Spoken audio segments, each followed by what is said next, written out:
Muy buenos días. Hoy de nuevo nos encontramos en la hora contable, hoy con un tema súper especial para todas las personas residentes en las copropiedades, tanto de uso residencial como comercial. Muy buenos días para todos y agradeciendo siempre la compañía y el acercamiento que siempre nos han dado. Muchas gracias. Buenos días, Ofelita, buenos días, Jorgito. Sí, efectivamente, este es un tema supremamente importante y de moda. Ya sabemos que en todos los medios de comunicación nacionales están hablando del tema del momento en impuestos, que es el impuesto de renta a personas naturales para el año grabable 2020. Es claro que las declaraciones de renta ya de personas jurídicas pasaron, que serían todas las propiedades horizontales de uso comercial, mixto e industrial. Sin embargo, viene el impuesto de renta para quienes, para absolutamente toda la comunidad de PH, administradores, contadores, revisores fiscales, miembros del consejo y copropietarios. Por este tema es supremamente importante, Ofelita. Continúa. Muy buenos días. Antes de comenzar, gracias Marlene. Antes de comenzar, pues muchas de las dudas que se tiene en qué formulario se tiene que declarar, si en el 210 o en el 110.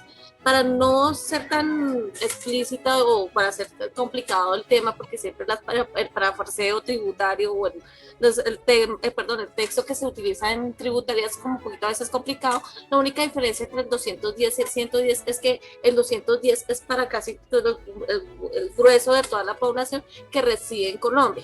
Y el 110 es para no residentes en Colombia, para que tienen una obligación fiscal de tributar. Marlencita. Ok, y pues esta es la agenda que vamos a tratar, porque es un tema supremamente extenso, supremamente largo y de mucha importancia y minucia. Muchas veces dicen, no, este tema es para abogados solamente o para contadores especialistas en impuestos. No, realmente vamos a tratar de hacerlo de una forma amena, clara. Obviamente, yo sé que hay muchas plantillas ya que dicen haga su declaración de renta sin pagar usted mismo, entonces vamos a tratar de que las personas que opten por esa opción lo puedan entender de mejor forma. Entonces, ¿quiénes deben declarar inicialmente? ¿Qué tipos de patrimonio existen? Porque la gente se confunde con los patrimonios. ¿Cuál es la documentación requerida para preparar la declaración de renta? ¿Qué es eso del sistema cedular de rentas? Para nuestro caso vamos a tratar dos pedacitos de una cédula, que son las rentas del trabajo y las rentas por honorarios y servicios personales, que es como lo que más vamos a tener en la comunidad PH, que son empleados, y en el caso de los administradores y contadores, pues obviamente sus honorarios. ¿Cuáles son las deducciones imputables? ¿Sí? ¿Cuáles son las rentas exentas? La famosa liquidación del anticipo de rentas, a ver si es obligatorio o no. Y vamos con unas preguntas frecuentes. Empezamos con el quiénes deben declarar renta. Entonces, es importante establecer que tenemos un patrimonio bruto superior a 160.232.000 pesos a 31 de diciembre de 2020. El corte es a esa fecha, no el patrimonio que tenemos ahorita, porque llega muchísima gente y le dice a uno, pero es que compré el carro ahorita, ¿sí? Y lo compré con deuda ahorita, entonces me toca declarar. No, no, señores. La declaración es ahorita en agosto, entre agosto y septiembre y octubre. Los primeros días de octubre son los últimos vencimientos, pero estamos hablando de que el corte es a 31 de diciembre de 2020, todo lo que yo tenía a mi nombre. Si obtuvimos ingresos brutos iguales o superiores a 49.850.000, entonces casi siempre yo les digo a los clientes, vea, con ingresos superiores a 50 millones ya les toca declarar, ¿sí? A veces les digo 48 millones como para que lo tengan en cuenta. Cuando hablamos de ingresos brutos es todo lo que me dan a mí como ingresos, sin tener en cuenta deducciones, sin tener en cuenta lo que me queda, no, sino todo lo que yo facturo, lo que yo paso por cuenta de cobro. Si realicé consumos de tarjeta de crédito superiores a este mismo valor, 49.850.000. Entonces a veces nosotros decimos, no, realmente yo no tuve compras por ese monto y se les olvida por allá que tenemos tarjeta Codensa, tarjeta Falabella, tarjeta del banco y al sumar todos esos valores me da la base, ¿sí? Esto no es individual, es al sumar. si hiciste compras y consumos totales superiores a esta misma cifra, 49.850.000. Si realizamos consignaciones bancarias, depósitos o inversiones financieras por un valor total acumulado superior a 49.850.000. Vuelve y juega lo mismo de las tarjetas de crédito. No necesariamente en una sola cuenta bancaria es el requisito, sino en el total de mis consignaciones. Si supero ese monto, debo declarar. Si soy responsable del impuesto a las ventas a 31 de diciembre del 2020, ¿sí? Entonces, supremamente importante saber en este último tema que si bien es cierto, yo estoy obligado a llevar contabilidad, Ofelita lo decía ahorita, las personas, o bueno, las personas jurídicas que son las responsables de IVA, declaran en el formulario 110 para efectos de las personas naturales, así sean responsables de IVA, van a declarar igualmente como las personas naturales en el formulario 210. Hace 2 años con la 1819 tuvimos un cambio, ¿sí? Con la 2010 volvemos nuevamente, con la 1943 para el año 2019 y con la ley 2010 volvemos a retomar el formulario 210 para personas naturales. Esta información la tenemos en la página de la DIAN. En la página de la DIAN hay diversas cartillas también. Digamos que extraemos lo más importante. Ofelita. Perdón, tenía el micrófono apagado, disculpa. Mira, los tipos de patrimonio, digamos, los más importantes son lo que te lo mencionabas antes, el tema de los patrimonio bruto que tenemos en bancos, fiducias, CDTs, inversiones en empresas, cuentas por cobrar, bienes inmuebles, e inventarios. Aquí también tenemos que también relacionar mucho el tema de lo que es reportes de información exógena, porque ya para este año la DIAN, la mayoría de las secretarías de Hacienda hicieron reportes a la DIAN. Entonces, básicamente, ese fue como el cambio nuevo en los reportes que están ahorita y que muchas de las personas no se lo esperaban. Entonces, hay muchas situaciones. Ay, disculpen, es que se me apagó el micrófono. Tenía esas modificaciones de reportes son los que tenemos que tener en cuenta para la declaración de renta de este año. Obviamente las deudas que tenemos que restarle esas deudas. Aquí aplica los créditos bancarios, las tarjetas de crédito, las cuentas que tenemos con particulares y todo lo que de pronto de cierta forma llamamos rentas central o deducciones para la liquidación del patrimonio líquido. Ay, perdóname, Ofelita. Pero sí te quería hacer una claridad. Aquí no van las deducciones, es solamente lo que yo debo. ¿Sí? Correcto, todo lo que yo debo va en esta, digamos que en esta casilla, es una sola casilla. Es importantísimo que incluyan todas las tarjetas de crédito. Lo que pasa es que yo lo digo por experiencia, muchas veces las personas le entregan a uno solamente las tarjetas que tienen por allá en el banco, pero se les olvida la tarjeta Codensa, se les olvida tarjeta Falabella porque piensan que Falabella no es una entidad financiera y Falabella ya es un banco. Entonces, importante tener eso, las financieras para compra de vehículos, ¿sí? Y las cuentas por pagar con particulares. Hay un término que fiscalmente se llama documento en fecha cierta y es en qué momento esa deuda es aceptada fiscalmente.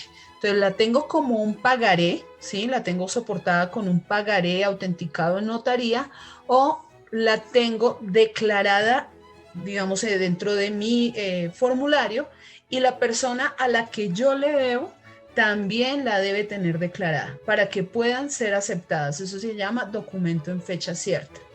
Cuando yo tengo mi patrimonio bruto, que es todo lo que yo tengo, todo lo que está a mi nombre, que el apartamento lo tengo con mi esposa y entonces, ¿quién lo declara? Listo, si están los dos incluidos dentro de la escritura, 50 y 50. ¿Sí? Digamos que ahí ya en el tema de patrimonio conyugal vamos a ver, digamos que sobre quién recae más la obligación, pero yo sí les digo que todo 50 y 50. Que tengo el carro con mi hijo, también nos vamos a declarar la parte que me corresponde. Que tengo una inversión en una fiducia, importantísimo. Y personas y señores, por favor, si tienen de pronto alguna inversión en el exterior, es supremamente importante que revisemos también que estamos con un cumplimiento y es de los activos en el exterior. Entonces, las inversiones que yo tengo en el exterior, sea en inmuebles, sea en inversión de temas financieros, en inversiones en empresas, así sea en el exterior, deben ser declaradas también, ¿sí? Y deben ser declaradas en activos en el exterior. A todo ese valor de patrimonio bruto, todo lo que yo tengo a 31 de diciembre, ya Ofelita me está diciendo que no, ¿cierto, No, no, Ofelita? no, no, no. Lo que Ah, pasa es bueno. que no me entendiste bien. No, lo que pasa es que a lo que yo iba es que el primer paso que hay que hacer es liquidar el patrimonio. O sea, el primer paso que se debe hacer Sí, para una saber qué liquidación de tengo. una renta es saber qué tengo. De pronto el parafraseo que utilicé no fue el correcto, pero sí era lo que pretendía decir. No es que no estuvieras en razón, Ok. perdóname. Y Sí. a eso le quito todo lo que yo debo. Es que muchas veces dice la gente, no, pero yo no puedo, ¿qué? Yo no tengo 160 millones de pesos y resulta que tiene un apartamento de 200 millones. Y uno les dice, pero ¿cómo no? Si el apartamento vale 200. Ah, pero es que debo 100. Listo. Entonces, igual tiene que declarar y declara la deuda. Entonces, supremamente importante. Y a ese valor, digamos que le resto yo las deudas y me genera el patrimonio líquido, que el patrimonio líquido va a ser una base importante porque es la base de cálculo de la renta presuntiva, ¿sí? Y puede llegar a ser la base de cálculo de sanciones en el momento en que yo no presente declaración. Entonces, recordemos que hay un tema sancionatorio donde me dice que el valor de la sanción se calcula sobre el valor del impuesto neto de renta. Si yo no tengo impuesto neto de renta, me voy sobre ingresos y si no tengo ingresos, me voy sobre patrimonio líquido. Entonces, por eso es importantísimo determinar y digamos que tener muy bien y muy claro ese cálculo. Seguimos con los documentos requeridos documentos requeridos para preparar la declaración. Digamos que esto es lo mínimo que cada persona debe tener. Si bien para hacerlo, ¿sí? Digamos que los que les encanta el tema y aprender a hacer solitos sus cosas, esta es la documentación que deben tener a la mano, así como para entregársela a un profesional que les colabore con la declaración. Entonces, lo primero que debemos tener es el RUT. ¿Por qué es importante el RUT, Ofelita? Porque es ahí donde está la información contenida del contribuyente, o sea, cómo está reconocido ante la DIAN su actividad económica, sus responsabilidades Exactamente. tributarias y adicionalmente que esté actualizado, porque muchas veces, y me pasó hace poco conmigo misma, que yo no tenía en el RUT el correo electrónico. Entonces, mira, casa herrero hasta dónde palo. Entonces, a veces a uno pasa, sí, de pronto lo tenía hace mucho Yo lo tiempo, sé. realmente lo saqué hace mucho tiempo y nunca tuve la precaución de actualizarlo y pasó el tiempo y nunca recibí, usted hice procesos de contribución y nunca me dije, nunca salió nada. Entonces, a veces también la DIAN falla y también uno falla como contribuyente. Entonces, hay que tener muy en cuenta ese tema de los datos personales, lo que es el correo, porque es inclusive ese que me sirve para recuperar la contraseña de la página de la DIAN. Es el que me llega la firma digital, es el que me define las responsabilidades y muy importante, debe tener la responsabilidad 05, ¿sí? Muchas veces la gente generó su ruta hace 3, 4 años porque se lo pidieron en alguna parte, ¿sí? Y no le incluyeron la responsabilidad 05. Y ahorita cuando van a declarar, entonces empiezan a tener ese inconveniente. Muchas veces también conozco personas donde no aparecen como omisos ante la administración de impuestos, ¿sí? Y es porque de pronto no declararon, pero tampoco tenían la responsabilidad 05.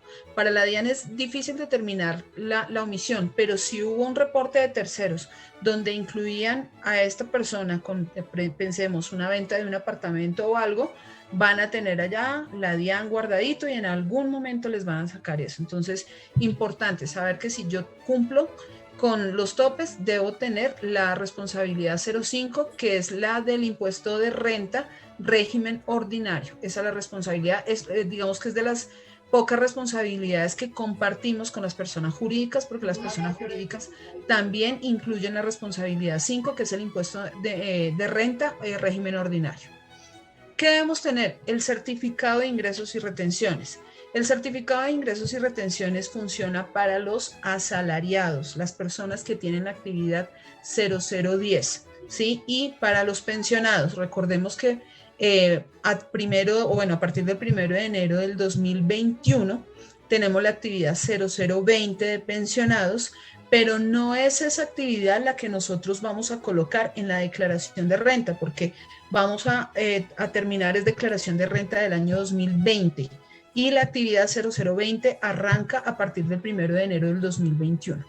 Pero estas personas, asalariados y pensionados, van a solicitar en sus empresas el certificado de ingresos y retenciones. Se supone que las empresas debieron haberlos entregado antes del 15 de marzo, creo que es, Ofelita, el certificado de ingresos y retenciones. Normalmente, Creo o que sea, se la vence el 15 de responsabilidad marzo. toca, o sea, obviamente hay varios tipos de empresas que ya lo hacen digital y se lo envían a sus respectivos proveedores, pero la responsabilidad sí está hasta esa fecha. Hasta el 15, desde el 15 de marzo ya nosotros debemos tener nuestros certificados. Ahora, los certificados de retención en la fuente, ¿sí? Este certificado es para las personas que no son asalariadas y que su retención en la fuente no está como de ingreso laboral, ¿sí? De fuente laboral. Entonces vamos a tener retenciones en la fuente por servicios, por honorarios que no hayan sido con un tratamiento laboral, por compras, retención en la fuente por venta de vehículos, retención en la fuente por venta de inmuebles. Estos dos últimos, uno, el de vehículos, me lo entregan en el momento en que yo radico los documentos del traspaso. El SIM me emite, aquí en Bogotá, me emite el certificado y en las notarías, tan pronto yo hago la venta del inmueble, cancelo mi retención en la fuente en la notaría, también me entregan ese certificado. El certificado de saldos bancarios y fiducias. Entonces, para nosotros los contadores es supremamente importante validar esos certificados. ¿Por qué? A mí me llegan muchas personas sin el certificado y me llegan con las 30 páginas del extracto de todo el año para poder determinar si tienen que declarar o no. Entonces, los bancos ya todos a través de sus plataformas tienen unos certificados supremamente básicos que me generan la cantidad de información que yo requiero y que esta información va a estar también cruzada con el reporte. Entonces, importante el certificado de saldos bancarios. El certificado de aportes en sociedades. Entonces, cuando yo tengo una inversión en una sociedad, la sociedad está obligada a emitir un certificado de aportes. Dentro de ese certificado de aportes también incluirá el valor de los dividendos decretados durante el año, valor de dividendos pagados, si yo tengo una cuenta por cobrar o una cuenta por pagar con la empresa y el monto de mis inversiones. Debo tener también las declaraciones de ICA. Hay muchísimas personas naturales que son responsables del impuesto de industria y comercio. Este ICA, para efectos de personas naturales, creo que casi todas se presentan de forma anual, por lo menos aquí en Bogotá. Hay que entrar a mirar en las otras ciudades y municipios, ¿sí? Pero es importante tener esas declaraciones de ICA, primero para cruzar ingresos.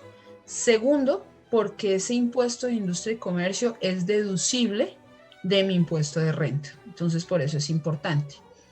Declaraciones del impuesto de predial y de vehículos. Ojo acá, a mí me llegan siempre con el impuesto predial y de vehículos de este año, lo que pagaron este año. Lo que pagaron este año es de vigencia 2021, pero como nosotros vamos a declarar 2020, entonces necesitamos es el del año pasado. ¿Para qué? Para confirmar valor del avalúo, valor del impuesto pagado. Entonces, importante, es de la vigencia, el año gravable 2020.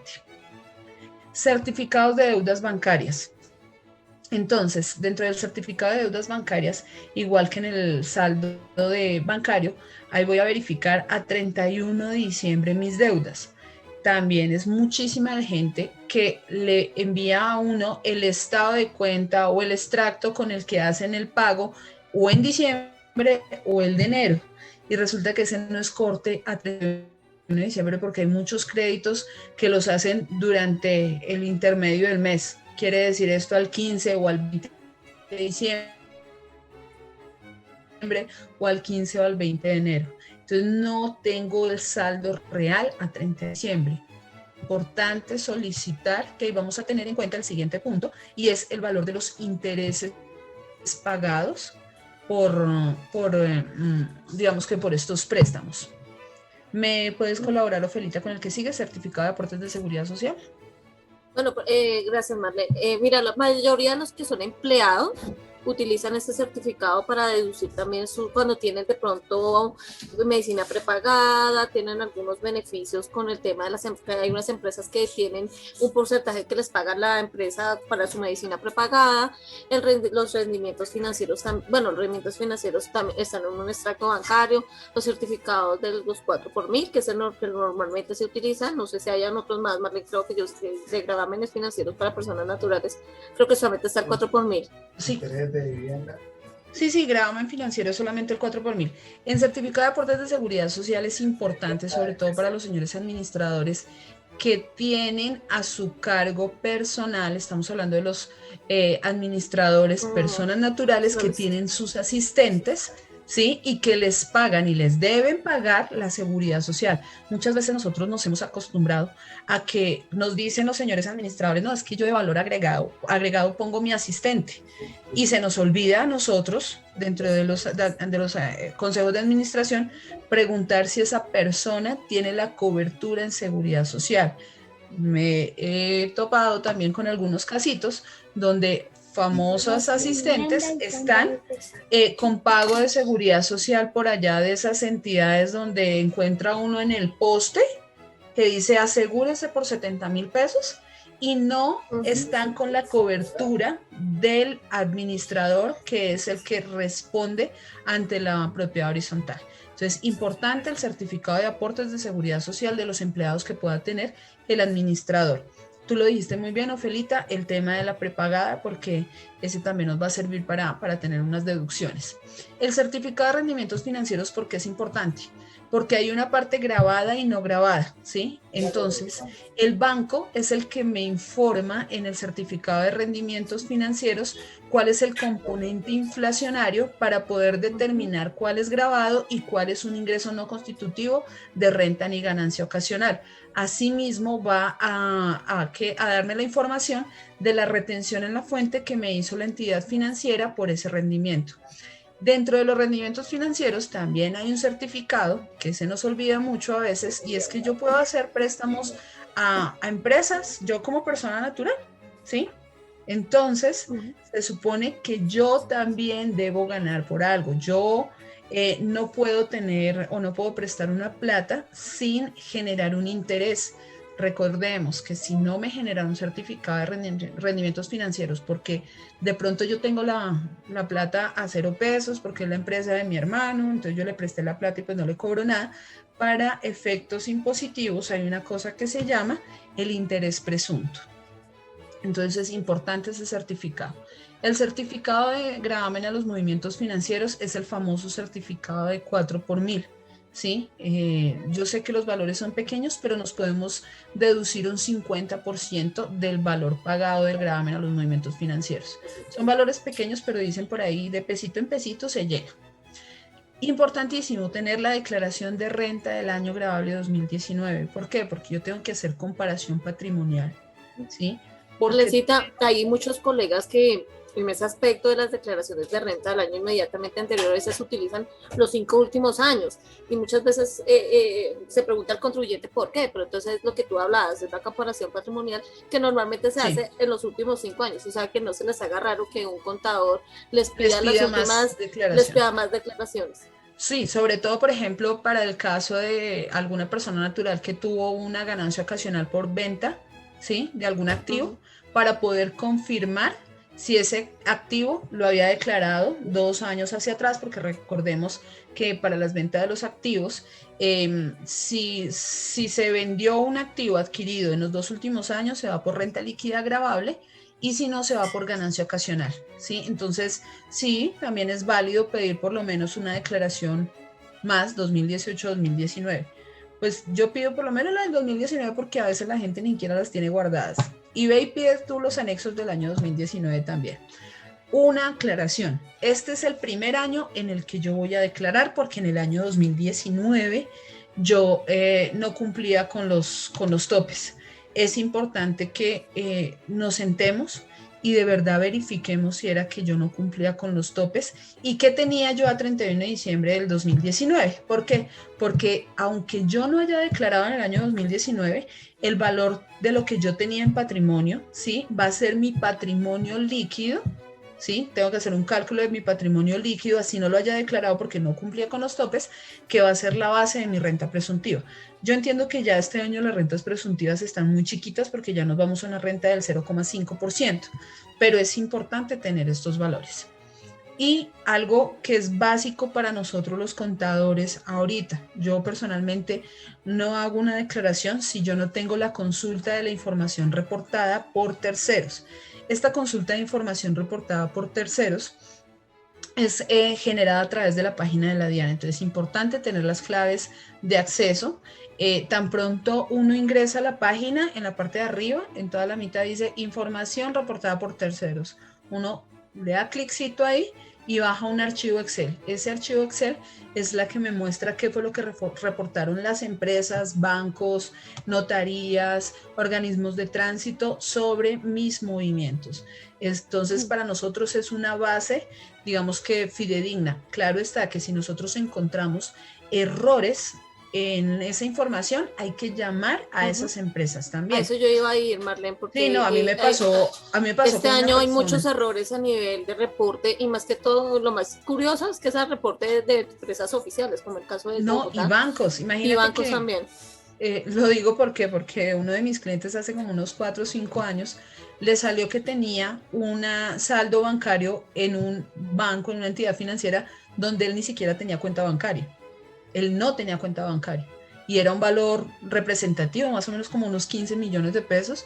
Pues yo inmediatamente lo llamé y le dije, venga, usted tiene otra cuenta. Y me dijo, se lo juro, y yo sabía porque es un cliente ya antiguo, que él no tenía cuenta en esa entidad financiera. Él se fue con su cédula a la entidad financiera y dijo que iba a hacer un retiro. Entonces le dijeron, no señor, pero usted no tiene cuenta. Llevó el reporte y dijo, pues ustedes le dijeron a la DIAN otra cosa. Entonces, o cambian ustedes el reporte o me hacen un favor y me dan la plática que según ustedes yo tengo acá. Efectivamente hicieron modificación de reporte, a los 2 días ya le han solucionado el tema.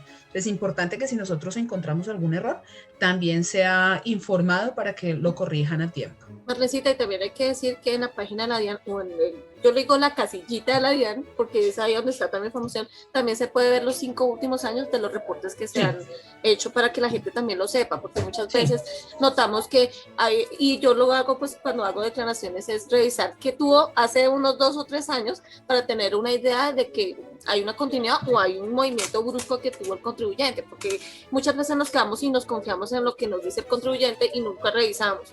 Entonces, y nos quedamos solamente con el reporte del año. Entonces, hay que mirar y conocer el cliente también, qué movimientos tuvo hacia atrás para conocerlo un poquito más y no con pasar por, de pronto hasta por inadvertidos o por, de pronto hasta por ignorantes y no dar una buena asesoría al contribuyente. Y en eso también yo creo que muchos colegas tenemos que prepararnos a nivel profesional para que tengamos muy en claro y asesorar bien al contribuyente. Perfecto, completamente de acuerdo. Entonces, como vemos, son muchísimos documentos. Entonces, a veces la gente dice, no, por Dios, pero yo ¿de dónde saco todo eso? Sí, resulta que los bancos a veces resumen. Entonces, resumen en el mismo certificado, salen los saldos, los rendimientos financieros, las deudas a la fecha, los intereses pagados y el gravamen de movimientos financieros. Entonces, a veces un solo certificado ya me libera como 5 cosas de las que nosotros tenemos acá. Y pues el predial y vehículos, que también pues casi todo el mundo es muy organizadito y lo tiene. Entonces, recordemos también que por lo menos para efectos de Bogotá, también ya esa información queda guardada a través de la oficina virtual de la Secretaría de Hacienda de Bogotá. Ahora hay un tema supremamente importante y son los cambios que han tenido las declaraciones de renta a través de los años. Hace 4 años hacia atrás, 5 años hacia atrás, nuestras declaraciones eran supremamente planas. Cuando yo digo planas, era patrimonio bruto menos deudas igual a patrimonio líquido, ingresos menos costos menos deducciones, renta líquida. ¿Qué están haciendo ahora en la administración de impuestos? Es primero saber qué es lo que tengo realmente, ¿sí? Y de dónde proviene. O sea, ya digamos que solicitan un detalle muchísimo más extenso de qué es lo que generan a mí mis ingresos o mis rentas. Entonces, Ofelita, ayúdanos a definir el sistema cedular, por favor. Mira, el sistema celular es un mecanismo a través del cual se determina una base, ¿sí? O por dónde voy a arrancar, y una tarifa sobre el impuesto a la renta para personas naturales dependiendo de las rentas que reciben. Entonces, como vemos en la pantalla, tenemos una cédula general que está en el formulario 210, porque estamos explicando más que el formulario 210, como lo mencionaste hace un momento, y entre esa cédula general están las rentas de trabajo, las rentas por honorarios y servicios personales, las rentas de capital y las rentas no laborales. Dentro de ese mismo formulario encontramos cédula de pensiones, cédulas por dividendos y participaciones y ganancias ocasionales. Tenemos que tener en claro cada concepto y qué va en cada cosa, o para hacerlo más explícito, en cada cédula. Muchas veces confundimos costo con gasto y a veces por hacerlo nosotros, y créeme que hasta colegas nos yo paso por vergüenzas con colegas porque uno dice, bueno, sí conoce, sí me distinguen ese aspecto que es un costo y que es un gasto en materia tributaria, porque en manera contable puede que sea para uno diferente, pero a la hora del té sigue siendo lo mismo. Entonces tenemos que aprender a diferenciar y asesorar bien al contribuyente de qué es un costo y qué se puede decir y qué no se puede decir, o hasta qué porcentaje se puede deducir, porque en el materia, desafortunadamente, nuestra normativa tributaria es muy variable. Para una cosa puede ser el 40, para otra cosa puede ser 25, en otras puede ser 80. Entonces tenemos que aprender a manejar todos esos porcentajes que se pueden utilizar a favor del contribuyente y no perjudicar obviamente a nuestro cliente para que de pronto tenga una mala declaración. Entonces tenemos que aprender también, y que también el contribuyente sepa, porque la responsabilidad recae sobre el contribuyente. Entonces hay que tener muy en cuenta ese tema. Entonces, entre cédulas, yo creo que la parte de cédulas generales va todo lo que es el grueso de nuestros ingresos, de nuestras rentas como tal. Está el ingreso de empleados, están los servicios personales, que digamos en este creo que es el más nuevo, que es el de rentas por honorarios y servicios personales. Ahí tenemos que tener claro. El año pasado no estaba diferenciado, entonces, ¿qué pasa? Nosotros como contadores íbamos a hacer nuestra declaración y nos veíamos con una limitante, tú lo dijiste hace un ratico, de saber dónde vamos a colocar, porque si yo coloco mis honorarios como un tema personal, entonces voy a tener una limitación del 40% de mis deducciones, ¿sí? Y pues yo puedo ser contador independiente que tengo unos costos, tú lo decías ahorita claramente, definir cuáles son mis costos y mis gastos. Entonces, en mis rentas de trabajo es todos los ingresos de los empleados. En rentas por honorarios y servicios personales, digamos que todos los honorarios que van a estar sujetos a los costos y gastos. Yo como contadora puedo tener dentro de los costos lo que yo le pago a mi auxiliar contable, el licenciamiento de mi software. Si vamos al administrador, ¿qué tendría como costo? También el tema que les decía yo ahorita del pago de la nómina, ¿sí? Para los que son muy juiciosos y tienen debidamente afiliados a sus empleados. Entonces, esos pueden ser costos, ¿sí? Entonces, es importante esa diferenciación. Honorarios y servicios personales lo vamos a manejar ahí si nosotros queremos incluir costos y gastos, que es más beneficioso para mí. Las rentas de capital, que estamos hablando de arriendos, inversiones, rendimientos financieros por fiducias y demás. Y las rentas no laborales, que ahí se iría todo lo que son comerciantes. Muchas veces la gente le dice a uno, no, pero entonces, ¿dónde declaro yo si yo tengo un restaurante, si yo tengo un negocio de venta de zapatos? Va en rentas no laborales. Las cédulas de pensiones, pues ya todos sabemos que es para los pensionados. Ahora, hay administradores que son pensionados, ¿sí? Y que tienen rentas de honorarios y servicios personales. Entonces hay que diferenciar y discriminar muy bien esos ingresos. Yo no puedo sumar unos con otros, porque recordemos que las cédulas de pensiones tienen unas exenciones que son bastante generosas. Entonces, no las puedo revolver, porque la administración de impuestos sí tiene clarito cuánto me ingresó a mí por pensiones. Entonces, a veces de pronto las personas que vuelvo y digo, tratan de hacer la declaración muy individual para no apoyarse o asesorarse de un contador. Entonces, suelen sumar esos valores, ¿sí? Que para tener una exención, y no se puede, la administración de impuestos la tiene supremamente clara. Las cédulas de dividendos y participaciones es, digamos que los dividendos y lo que me van a distribuir a mí por las inversiones en sociedades. Y las ganancias ocasionales, que si bien no es una cédula, ¿sí? Es una determinación aparte, que eso sí viene a través de los años, para poder determinar unas rentas distintas, ¿sí? Que precisamente por eso son ocasionales, que aquí que van regalos, rifas, herenciales, Las sucesiones ilíquidas también. sí, que son las herenciales, las Las sucesiones herenciales. ilíquidas y lo que corresponde a la venta de los activos fijos y activos en inversiones que hayan sido adquiridos en un tiempo superior a 2 años. Aquí tenemos un poquito más de detalle, Ofelita, de las cédulas. Sí, mira, es más que todo para que los que nos están viendo tengan como muy en claro los términos que estamos utilizando y las definiciones para cada cédula. En este caso, las cédulas de trabajo dice todo lo relacionado con ingresos laborales que haya percibido un empleado. Creo que pues, la palabra no implica así como mucho complique, pero sí de pronto en las rentas no laborales y las de capital de pronto sí haya un poquito más que explicar. Entonces, en los ingresos de capital o las rentas de capital serían los ingresos relacionados a los rendimientos financieros, a los arriendos y otras formas de generación de capital. Por ejemplo, inversiones en activos que le represente una ganancia futura a largo plazo. Entonces, yo creo que un ejemplo muy claro de esto, Marlene, puede ser que yo arriende un local o tenga un local y lo arriende, tengo un activo, pero estoy usufructuando de ese activo, más no es que viva en ese activo. Entonces, esas muchas de las cosas que de pronto para que los contribuyentes y los que nos vean entiendan un poquito. No sé si tú tengas algún ejemplo mejor en estas rentas de capital, aparte de las que ya habíamos hablado, los No, rendimientos ya creo que financieros. las habíamos hablado, sí. Sí, es cierto. Entonces, Sí. las rentas no laborales, lo que hablábamos antes, son rentas de comercio, lo que si yo soy un comerciante, si presto servicios, que implique una subcontratación de personal y la persona decida llevar contabilidad y tener un proceso de acumulación de gastos y de costos, entonces debe llevar esos ingresos no laborales en la declaración. Ese pedacito yo creo que me gustaría con un ejemplito, si tú tienes, yo tengo uno, pero no sé si sea muy explícito.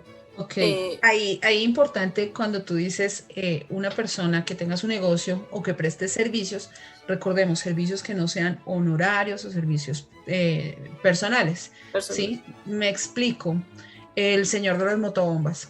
¿Mm? Entonces, ese servicio que él presta va como renta no laboral. ¿Qué otro tipo de servicio, Felita? A ver. Pues en materia de propiedad horizontal, no sé si también vayan ahí los honorarios de los, el Todo lo que son, pedacito, el todo lo pedacito que que dan sean los honorarios, abogados que todo lo que por sean cobranza, honorarios, todo lo que sean honorarios van va por por honorarios y honorarios servicios personales, personales. ¿sí? Pero, por ejemplo, la señora que nos vende a nosotros los productos de aseo, porque recordemos que en propiedad horizontal eh, son muchos digamos que los trabajos que se hacen con personas naturales, ¿sí? Entonces ellos se irían por rentas no laborales. Sí, estamos hablando de contribuyentes, no de la actividad como tal, sino de los contribuyentes. O sea, en Ujú. este caso sería, por ejemplo, como tú decías, el señor de las motobombas, el señor que hace de pronto, que es el que hace las fumigaciones, digamos los que son servicios personales, no quiero tomar un tema que se llama informal porque no quedaría bien, pero creo que esos Que serían los son ejemplos servicios no profesionales, no mejor. profesionales, más bien, sí, yo creo que esa sería mejor la palabra más adecuada para eso. Seguimos con dividendos y participaciones, son las utilidades que generan las empresas como son sus dividendos o los accionistas de las empresas de capital serán declarados dichos ingresos y depurados de acuerdo a la normativa vigente. Aquí tú hablabas antes un tema de los dividendos, que eso también se declara, o sea, hay un certificado de dividendos y participaciones. Todas las empresas están obligadas a entregar el certificado para saber qué se puede deducir y qué no, porque Que es grabado recordemos y que no es que grabado. es grabado y que no es grabado, y creo que hasta, no me acuerdo, se aumenta hasta el 80% se puede deducir, entonces no está no grabado, entonces hay que mirar ese tema y tenerlo muy en cuenta con el asesor tributario. Y el Pues tema de pensiones, recuerda que dividendos y participaciones ha tenido varias modificaciones ahorita en los últimos años y creo que ha sido uno de los ingresos más afectados, ¿sí? Porque hace unos años era un ingreso no constitutivo de renta ni ganancia ocasional. Entonces nosotros sabíamos que todo iba sin impuesto. Desde hace ya desde la expedición de la 1819, ese valor cambió, ¿sí? Y ya lo que tenemos como ingreso no constitutivo es un valor muy pequeño. Entonces, muchos de esos dividendos están grabados y tienen retención en la fuente. Esa información se genera en el certificado de aportes que hablábamos al comienzo. O sea, que un ejemplo de esto podría ser las acciones que uno tiene en Ecopetrol o en esas empresas accionarias, o Sí, estaría, a y través que, de corredores de bolsa, sí. corredores de bolsa. Pues por ejemplo, en mi caso, los dividendos que nosotros distribuimos cada año con la firma, ¿sí? Realmente van ahí. Uh-huh. Bueno, y en el caso yo creo que lo que más ha sido popular en estos últimos días es el tema de pensiones, que tú lo hablabas con la actividad económica, son todo lo relacionado a los ingresos recibidos por alguna mesa pensional por cualquiera de los dos sistemas, el de prima media o el de ahorro individual, con sus debidas depuraciones. Creo que este no requieren, porque además inclusive la cédula es muy pequeña, creo que son 6-7 renglones, entonces realmente lo que hay que deducir y depurar sería muy poco. Las rentas de trabajo. Ese es un artículo bastante bonito y creo que hay que leerlo bastante muchas veces porque de primeras a veces uno ni siquiera lo entiende y toca, como dice, estudiarlo varias veces. Entonces las rentas de trabajo están en el artículo 103 del Estatuto Tributario y se consideran rentas exclusivas de trabajo las obtenidas por personas naturales por concepto de salarios, comisiones, prestaciones sociales, viáticos, y aquí hay que diferenciar un poquito cuando son viáticos recurrentes o cuando son esporádicos, porque uno sí puede ser constitutivo de renta y en otras veces no es constitutivo. Entonces hay que mirar si es recurrente, si haría parte de las rentas laborales. Gastos de representación, honorarios, emolumentos eclesiásticos, compensaciones recibidas por el trabajo asociativo, cooperativo y en general las compensaciones por servicios personales. Esto realmente es muy amplio, inclusive cuando se hizo información exógena hubo muchas, digámosle, muchas dudas porque habían unas cosas que sí se reportaban en el 2276, otros iban en el 1001 y había que tener muy en cuenta ese tema de que iba en cada perdóname, ¿cómo es que se le dice la información exógena? El archivo, no, en el archivo, en cada tipo de... Ofelita, tú acabas de nombrar algo supremamente técnico para nosotros, y es el 2276. Entonces, ¿qué es el 2276? Es el informe de medios magnéticos que hacen todas las empresas para reportar todo lo que corresponde a salarios, ¿sí? Entonces, digamos que para tener una mayor tranquilidad, el certificado de ingresos y retenciones va muy de la mano, casi que es exactamente igual a lo que nosotros tenemos por rentas de trabajo, ¿sí? Entonces ustedes cogen el certificado de ingresos y retenciones, cogen la declaración de renta y ahí se van a dar cuenta casi de la manito que tienen que ir colocando. Entonces, lo que está certificado es lo que va a estas rentas de trabajo. Además, porque así mismo nos aparece en el reporte de información exógena. Cuando nosotros generamos el reporte, la consulta, va a salir lo que las empresas reportaron en el 2276. ¿Sí? Entonces, digamos que antes uno decía, ¿qué pongo? Ahora el problema es que ya sé qué tengo que poner porque la DIAN no tiene clarísimo. Entonces ya yo no puedo meter un poquito de más, un ingreso no constitutivo de renta más alto, tomarme de pronto una renta exenta adicional que no debía, porque la DIAN ya tiene clarísimo el tema. Y hay digamos que una sugerencia que yo les hago, y es que muchas veces la gente comete el error de decirle a las empresas, no, busquemos alternativas para que no me hagan retención en la fuente. Señores, lo que a mí no me hacen por retención en la fuente lo voy a tener que salir a pagar por renta. Entonces yo personalmente prefiero que me descuenten un poquito cada mes y en renta yo sé que me lo voy a poder descontar y no esperar a que en el año me acumulen absolutamente todo y tenga que estar saliendo a pagar de un solo tacazo 2, 3, 4 millones de pesos. He visto declaraciones de mucho más valor donde dicen, por Dios, pero yo ¿cómo voy a pagar esto de un solo tacazo? Ah, bueno, porque no se dejó hacer retenciones en la fuente. Si se hubiese dejado hacer retenciones en la fuente durante todo el año, pues simplemente hubiese salido a pagar 600,000 pesos de pronto. Entonces, a veces cometemos ese error por una falsa creencia de que voy a pagar mucho impuesto porque me van a descontar todos los meses. No, ¿sí? Recordemos que la retención en la fuente es un pago anticipado de nuestra declaración de renta. Sigue, Ofelita. Bueno, aquí tenemos la parte bonita, la que les gusta a la gente, que es la resta, ¿no? ¿Qué puedo deducir, no? Entonces, aquí que encontramos los ingresos no constitutivos de renta, que son las cotizaciones voluntarias al fondo de pensiones, los aportes de obviamente al sistema de seguridad general de pensiones, al sistema de salud, los apoyos económicos para financiar programas educativos, esto va más que todo para los que son funcionarios públicos y que sí, sus dependientes económicos que lo habíamos visto anteriormente. Marles. Listo. Rentas por honorarios y servicios personales. Como es nuevo, también me va a permitir leerlo muy clarito para que, digamos que podamos hacer el debate y la discusión si tenemos alguna duda. Dice, corresponden a los ingresos que no tienen derecho a la renta exenta del 25% que establece el artículo 206. ¿Qué pasa? Que los ingresos laborales yo puedo tener una renta exenta del 25%, pero que puede imputar los costos y gastos que tengan la relación de, relación de la actividad productora, para nosotros es la relación de causalidad, a la renta, o aquellos que teniendo el derecho a la renta exenta no se declaren como rentas de trabajo, sino que se declaren en esta sección para imputar dichos costos y gastos. Esto es lindísimo para nosotros los que trabajamos de forma independiente, llámese administradores, contadores, ¿sí? Porque aquí es donde nosotros podemos decir, venga, ¿qué me beneficia más? ¿Sí? ¿Qué me es mejor para mí?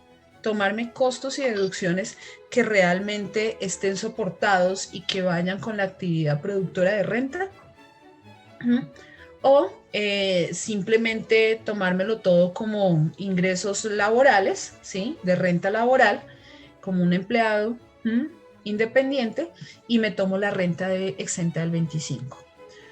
Es de recordar que el artículo 41 de la ley 2010 de 2019, ¿sí? Que esa fue la que quedó después del tema de la 1943, que fue la que se cayó, modificó el artículo 336 del Estatuto Tributario, que en su inciso 4 indica que se podrán restar costos y gastos asociados a las rentas de trabajo provenientes de honorarios o compensaciones por servicios personales en desarrollo de una actividad profesional independiente como es la que nosotros realizamos.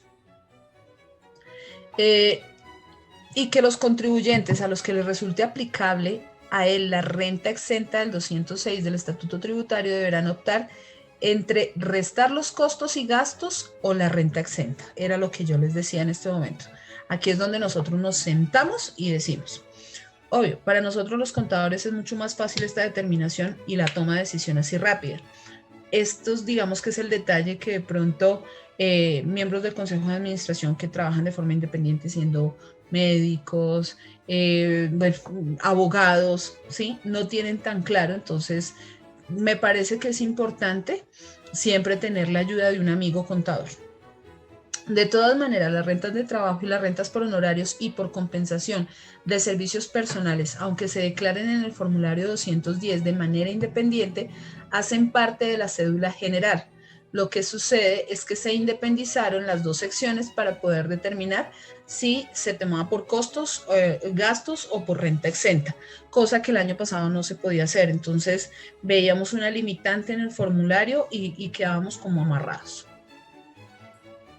Ahora, ¿cuáles son las deducciones imputables, Ofelita? Bueno, las deducciones imputables son los aportes a título de cesantía. Recordemos que la cesantía es un derecho que se tiene tienen todos los trabajadores y obviamente los que cotizan por independiente, ese aporte. Deducciones por pagos de intereses a vivienda, pagos por salud, creo que lo habíamos tocado también en el tema de los documentos que hay que pedir, de solicitar al contribuyente, deducción por dependientes económicos, solamente un máximo del 10% me puedo deducir de ese concepto, gravámenes a los movimientos financieros, o sea, el 4 por 1000, y solamente hasta un 50%, que ya lo habías comentado, y deducciones sobre préstamos educativos del ICETEX. Obviamente aquí hay una limitación, que es lo que deben tener en cuenta todos los contribuyentes que son personas naturales, que los ingresos no constitutivos de renta no podrán superar para el año gravable el 30% de los valores brutos que generó el contribuyente.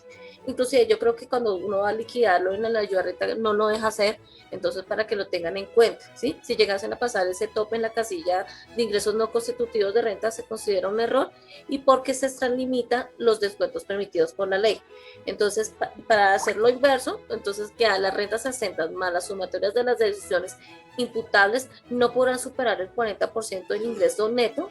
Casos excepcionales los que son de las fuerzas militares y los trabajadores consulares, que sí tienen un beneficio tributario diferente y se maneja por otro formulario muchas veces ese tipo de declaración. Marlecita. Ok, bien. La, dale. Perdón, Nos vamos ahora con las rentas exentas. Digamos que tomamos de pronto las que vemos que son más opcionales para nosotros, para la explicación, para los administradores y para la comunidad en general. Hay unos que son supremamente específicos, que son los magistrados, que son los miembros de las fuerzas públicas, de la fuerza pública.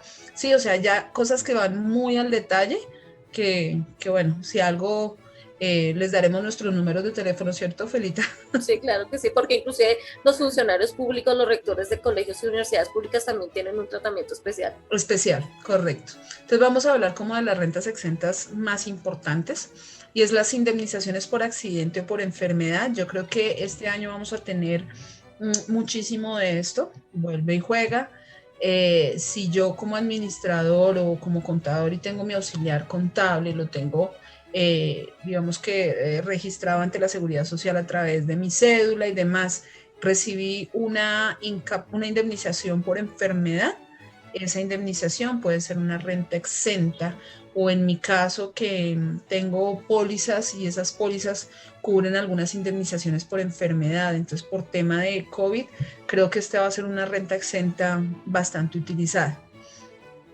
Indemnizaciones que impliquen protección a la maternidad. Entonces ya sabemos en qué momentos para madres gestantes. Lo recibido por gastos de entierro del trabajador. Desafortunadamente creo que este año es posible que muchas personas hayan recibido este tipo de, digamos que, de valores, ¿sí? Y tristemente, tenemos que decirlo en este momento, pues va a beneficiar a la persona porque eso se va a tomar como una renta exenta. El auxilio de cesantía y los intereses sobre cesantías, esto aplica para los empleados. Entonces, todos los que reciben sus cesantías e intereses, eso va a ser una renta exenta. Otra, igual, el seguro por muerte. Entonces, desafortunadamente, falleció algún familiar y yo era beneficiaria de una póliza. Ese seguro que yo recibí va a ser tomado como una renta exenta, vuelvo y digo. Creo que estas son de las que más vamos a tomar nosotros, como distintas a los años anteriores, porque uno sabía que estaba en la norma, pero no encontraba mucho sobre el tema. Pero para el año 2020 creo que eso aumentó. El 25% del total de los pagos laborales, que renta exenta la vamos a tomar solamente si tenemos la subcédula de rentas de trabajo. Si lo mandamos por honorarios y servicios personales, no tendríamos ese beneficio del 25%, porque tendríamos el de la sumatoria de costos y deducciones.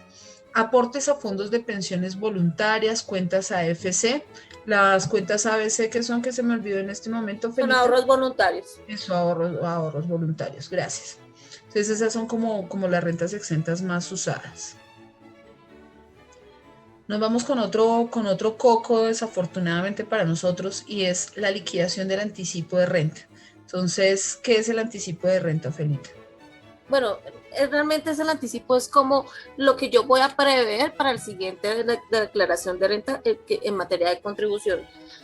Esto es como un juego, digámosle, no, pues yo lo digo de manera para que las personas nos entiendan, de que si yo soy un contribuyente y yo tengo que darle al Estado una contribución de mi renta líquida para el próximo año, ¿sí? Entonces, obviamente cumpliendo unas condiciones, porque también hay unas excepciones si tú eres por primera vez que vas a declarar, o hay unas excepciones, digamos, de temporales como pasó el año pasado, en fin. Entonces, Sí. todo por regla general, toca hacer el anticipo. Entonces, por regla general, todo contribuyente debe declarar en neta y está obligado a declarar y pagar. O sea, lo tengo que pagar sí o sí, no es que sea una opción, salvo exceptos que cuando sea la primera vez que se declara. Del anticipo de renta, obviamente con unas excepciones. Entonces, aquí hay unos porcentajes. Obviamente para el primer año se anticipará el 25%, el segundo año será el 50% y para el tercero y subsiguientes será el 75%. Sí es, debemos verificar en el decreto, perdón, en este momento se me escapa el número del decreto, pero sí tenemos unas actividades que están, digamos que, exoneradas este año de calcular anticipo. Digamos que dentro de las actividades, no, la verdad del tema del número, no vamos a entrar al detalle porque son varias actividades, pero para que nosotros tengamos claro, todas esas actividades que tienen que ver con recreación, entretenimiento, Las que estar estuvieron como afectadas por más el COVID. afectadas, Sí, exacto, las fueron las afectadas por actividades el... más afectadas y que en este momento todavía no se han activado. Esas actividades no van a tener anticipo solamente para el año pasado y para este año. ¿Sí? Ya veremos el próximo año, pero para este año no es necesario liquidar. Aquí hay un ejercicio súper chévere para calcular el impuesto o el anticipo del impuesto de renta. Nosotros tenemos dos procedimientos. Recuerden que yo les decía que era importante tener la declaración del año pasado, ¿sí? Porque uno de los procedimientos está previsto para hacer el cálculo del procedimiento del anticipo. Procedimiento 1 es que yo tengo mi impuesto neto de renta del año 2020, ¿sí? Le calculo el porcentaje, si es para el primer año el 25%, si es para el año el segundo el 50% y para los años siguientes al tercero el 75%. Le calculo el 75% del impuesto neto de renta y lo disminuyo con el valor de mis retenciones y ese será el valor del anticipo calculado por procedimiento 1. Ahora cojo el procedimiento 2 y hago el cálculo. Cojo el promedio de los dos últimos años, o sea, impuesto neto de renta 2019, impuesto neto de renta del año 2020, lo divido entre dos, ¿sí? Y a ese valor le calculo el mismo porcentaje. A ese valor le disminuyo el valor de las retenciones en la fuente. El valor del anticipo que yo debo liquidar o que debo pagar es el menor valor de los dos procedimientos. En este caso, en el ejercicio que tenemos en pantalla, el procedimiento 2 me dio un valor negativo. Quiere decir que mi anticipo será de 0. Pero si tenemos valor positivo, escogemos el menor de los dos procedimientos. Es importante también, y aquí hay un tema de planeación tributaria, por eso a veces cuando la declaración la hacen solitos y no le dan este detalle a los contadores, entonces se quedan por fuera. Entonces, en este ejercicio, pensemos que la persona el próximo año, o sea, año 2021, ya como estamos en agosto, sabemos que va a tener una ganancia ocasional por X o Y motivo. ¿Qué quiere decir eso? Que muy seguramente voy a tener que dar un impuesto neto de renta mucho más alto. ¿Sí? Si yo le digo al contribuyente, vea, su impuesto es 0, o su anticipo, perdón, es 0, porque el procedimiento 2 le da negativo, entonces puedo estar quitándole la opción de que para el próximo año, de acuerdo a la planeación tributaria, que va a tener un impuesto grande, anticipe algo. Entonces ahí es donde yo siempre he dicho a las personas naturales es, por favor, vea, piense que yo soy un cura y confiésese lo que hizo y lo que va a hacer. ¿Para qué? Para poder asesorarlo en debida forma. A mí la DIAN no me dice que yo no pueda anticipar más, o sea, que no pueda anticipar el valor positivo de los dos. La DIAN no me lo dice. De hecho, ese es uno de los renglones abiertos de la declaración para que yo misma coloque el valor. Pero es importante con planeación tributaria poder establecer cuál es la mejor opción. Yo ahorita les decía, es un valor abierto en la declaración. creo que a partir de ayer, desde el viernes inclusive, nos están llegando a los correos las declaraciones sugeridas. Entonces, hay que tener mucho cuidado con esas declaraciones sugeridas porque eso lo armó la DIAN con la información que tiene ante terceros. Pero entonces, ¿qué pasa? Pensemos en que los señores administradores se transfieren a la cuenta de ellos personal el valor de los reembolsos de caja menor, ¿sí? Entonces, para efectos del reporte ante terceros, la DIAN o los bancos informaron, ¿sí?, que tuvieron unos recaudos por valor de tanta plata y que superan los valores que realmente fueron los ingresos de los administradores. Entonces hay que entrar a revisar al detalle. La DIAN no le está diciendo que ese es el valor que uno tiene que colocar, ¿sí? Es una sugerencia y ya es un punto de partida para nosotros los contadores cuando vamos a armar la declaración. Pero entonces no hay que desconocer esa declaración sugerida sin que sea una camisa de fuerza para seguirla trabajando. Ofelita. Gracias, Marlene. Bueno, creo que concluimos un tema muy bonito, dimos unas explicaciones muy profesionales para que todos los administradores, contadores, inclusive los mismos propietarios tengan una ilustración de qué es y cómo se puede elaborar una declaración de renta, pero siempre y cuando sean apoyados por un profesional contable. No más, eso quiere decir cualquier pregunta nos pueden escribir a la página, al correo electrónico lahoracontable.ph@gmail.com, que con mucho gusto les contestaremos. Ofelita, y es supremamente importante porque de hoy en 8 vamos a tener a unos asesores tributarios que nos van a responder esas consultas. Ellos nos han pedido que por favor se las hagamos llegar con tiempo para poder ellos estudiar los temas. Entonces ya el correo está abierto para que nos lleguen todas esas consultas y nosotros poderlas tratar con los especialistas que van a estar en la emisión de ¿me confirmas el día? ¿El 12, 13 de agosto? 12 de agosto. 12 de agosto. 12 de agosto. 12 de agosto en la hora contable de 9 a 10 de la mañana. Muchísimas gracias por la participación. Ofelita, un abrazo que te enviamos desde Santa Marta porque ya sabes que estamos en el evento al que fuimos invitados. Te esperamos para la próxima, Ofelita, aquí en Santa Marta. ¿Listo? Gracias. Muchas gracias. Gracias, Jorgito.